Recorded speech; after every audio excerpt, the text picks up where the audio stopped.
उत्साह और उम्र का भला क्या संबंध। उत्साह पैदा होते ही उम्र को कहीं पीछे धकेल देता है। उम्र कितनी ही हो जाए, बेटियों का राखी पर पीहर जाने का उत्साह सदा एक सा रहता है। इस बार भैया के जुड़वा बेटे बेटी की पहली राखी थी, तो उत्साह के साथ उपहार भी दुगने हो गए। सामान ज्यादा होता देख टैक्सी बुलवा ली, वरना उज्जैन से इंदौर का सफर तो बस से भी आराम से हो जाता। मैंने गाड़ी में बैठते ही घर से रवाना होने की सूचना भाभी को अति उत्साह से दी थी। तभी ड्राइवर ने मुझसे पूछ लिया, आप भाई के घर जा रही हैं ना? मैंने बिना एक क्षण देर किए उत्तर दिया, हाँ। राखी के एक दिन पहले इतना सामान लेकर और कहाँ जाऊंगी। इस नौकरी के चक्कर में तो हम कहीं आने जाने से भी मोहताज हो जाते हैं। पीहर जाने के लिए भी त्योहार का इंतजार करना पड़ता है। तुम्हारी बहनें भी तो आती होंगी तुम्हारे घर। मेरे प्रश्न के उत्तर से उसने गाड़ी की गति कुछ धीमी कर दी और निश्वास लेकर बोला, एक ही बहन है मेरी, राखी पर आती है, पर मैं उससे राखी नहीं बंधवाता। वह पटिये पर राखी रखकर चली जाती है। क्यों, ऐसा क्यों करते हो तुम? बहन इतने प्यार से राखी लाए और भाई न बंधुआए, यह तो गलत है। तुम राखी क्यों नहीं बंधवाते? कोई तो कारण होगा। मैंने किसी पुलिस वाले की तरह प्रश्नों की झड़ी लगा दी। उसने गाड़ी की रफ्तार कम ही रखी, फिर बोला, मैं जानता था आप इतने प्रश्न करेंगी। यदि आप मेरी पूरी कहानी सुनेंगी तो उत्तर खुद ब खुद ही मिल जाएंगे। मैंने मोबाइल को झट से साइलेंट मोड पर करते हुए कहा, बताओ ना, मुझे जानना है तुम्हारी कहानी। पता है, मैं कहानी लिखती भी हूँ। हो सकता है किसी दिन तुम्हारी कहानी लिख दूँ। हाँ, ऐसे सुनाना कि इंदौर आने से पहले कहानी पूरी हो जाए, बीरबल की खिचड़ी की तरह नहीं। और अधूरी कहानी सुनना तो मुझे जरा पसंद नहीं। नहीं मैडम, मेरी कहानी मत लिखना। सबको वही कहानी पसंद आती है जिसका अंत सुखद हो। मेरी कहानी का अंत दुखद है। राखी पर मेरी कलाई सुनी ही रहती है। आप सुनना चाहती हैं तो सुना दूंगा। उसने सुनाने की शर्त रखते हुए कहा। मेरी सुनने की आतुरता देख उसने अपनी सीट के नीचे की गद्दी को ठीक किया और सुनाने लगा। बचपन में मेरी कोई बहन नहीं थी। 7 साल का हो गया तब तक अकेला था। 2 छोटे भाई हुए, वे बचे नहीं। मैं स्कूल भी जाने लग गया था। सब लड़कों की बहन थी, मेरी नहीं। मुझे बहुत चाह थी बहन की, खासकर राखी पर मुझे बहन की कमी बहुत अखरती। दोस्त कलाइयों पर रंग बिरंगी राखी बांधकर आते, कोई रेशम मोती की बंधवाता तो कोई चमकीली। अपने सजे धजे हाथ दिखाकर मुझे चिढ़ाते, तेरी तो बहन ही नहीं है, तुझे कौन राखी बांधेगा। मैं सूनी कलाई को पकड़े चुपचाप खड़ा रहता। एक बार तो राखी के दिन गुस्से में आकर घर से दूर जंगल की तरफ चला गया। अपनी दाहिनी कलाई पर पत्थर से गोद गोद कर राखी बना ली। लोग गोल चमड़ी छिलने तक दर्द सहता गया। दर्द सहन नहीं हुआ तो रोते हुए घर आया। मेरी राखी की तड़प और कलाई से निकलता खून देख माँ भी रो दी। ओह, फिर तो बहुत डांटा होगा ना माँ ने। मैं सामने के कांच में उसके चेहरे के अबोध बच्चे की तरह उठते भावों को देख बोली, नहीं डांटा नहीं। कुछ देर मेरे साथ रोई, फिर हल्दी लगाकर पट्टी बांध दी। उस दिन तो कलाई पर बंधी पट्टी भी मुझे राखी की तरह नजर आ रही थी। शाम को माँ मुझे मंदिर ले गई, बोली, गजानन गणपति से अपने लिए बहन मांग ले। उन्होंने सुन ली तो अगले साल तेरी कलाई में भी बहन राखी बांधेगी। मैंने रोते हुए गणपति जी से मन की बात कह दी। अब उसके चेहरे पर बच्चों का सा उत्साह आ गया था।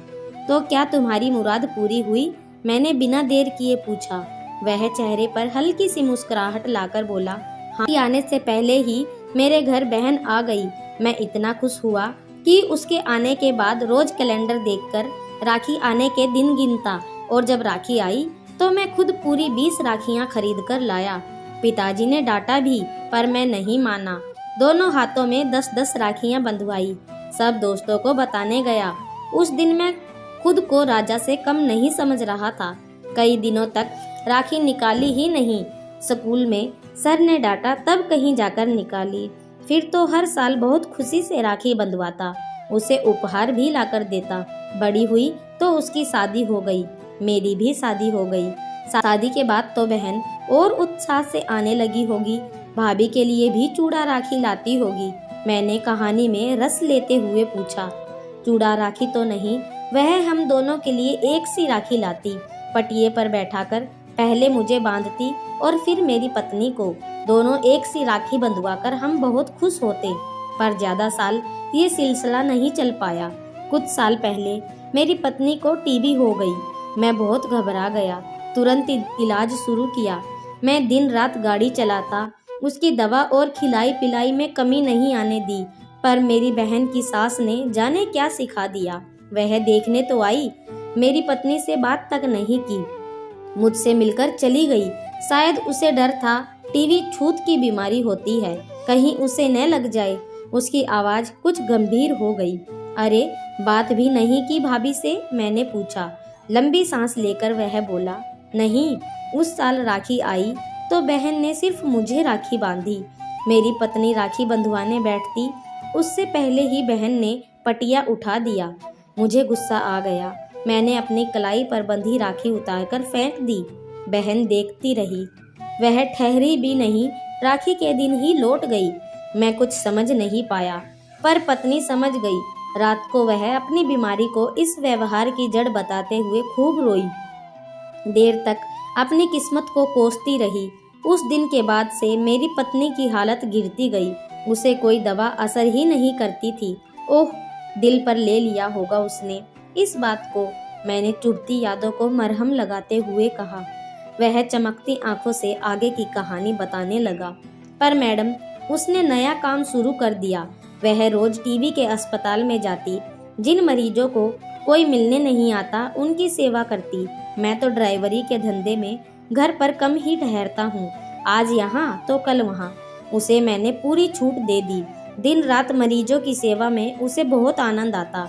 अपने इलाज की चिंता किए बिना वह सबकी मदद करती। अस्पताल वाले भी उसका बहुत गुणगान करते। एक बार तो अखबार में भी आया था उसके काम के बारे में, फोटो भी छपी थी। सब मुझे बधाई दे रहे थे। उसके कारण मेरा नाम हुआ। तब तुम्हारी बहन आई, उसे पता चला कि नहीं अखबार की खबर का? मेरे इस सवाल पर वह कुछ मुस्कुराया, बोला, बहन के पति उसे लेकर आए थे अस्पताल में। मेरी पत्नी से गले मिली। सबके सामने उसने अपने किए पर माफी मांगी। मेरी पत्नी ने बहन के पैर छुए। देर तक रोती रही। चलो, देर से सही तुम्हारी बहन को समझ तो आई। बहुत बड़ी बात है, गलती मानकर माफी मांग लेना। और तुम्हारी पत्नी ने भी माफ कर दिया उसे? हाँ मैडम, पर बहन को गलती का एहसास हुआ तब तक देर हो गई थी। उसके 2 हफ्ते बाद ही मेरी पत्नी हार गई अपने आप से, अपनी बीमारी से। अस्पताल में ही मरीजों की सेवा करते हुए उसने अंतिम सांस ली। ओह, बड़ी हिम्मत वाली थी तुम्हारी पत्नी। कितने साल हुए उसे गुजरे? मैंने उसकी उमड़ती भावनाओं को थोड़ी राहत देने के लिए गरज से पूछा।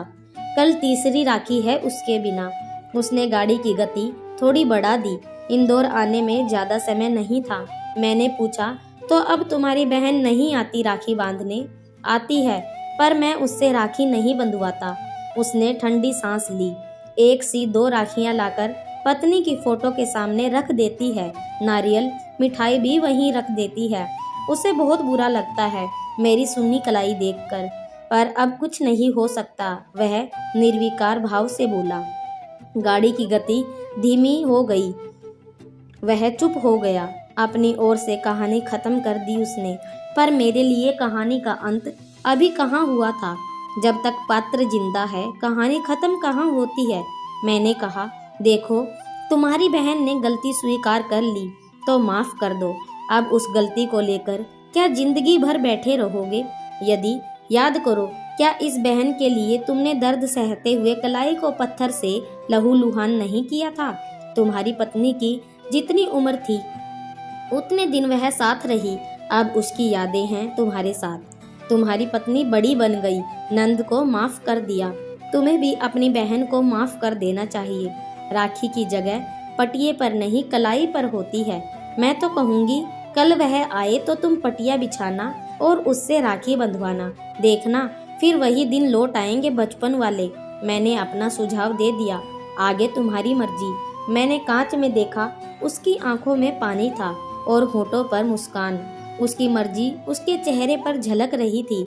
मेरे भाई का घर सामने था।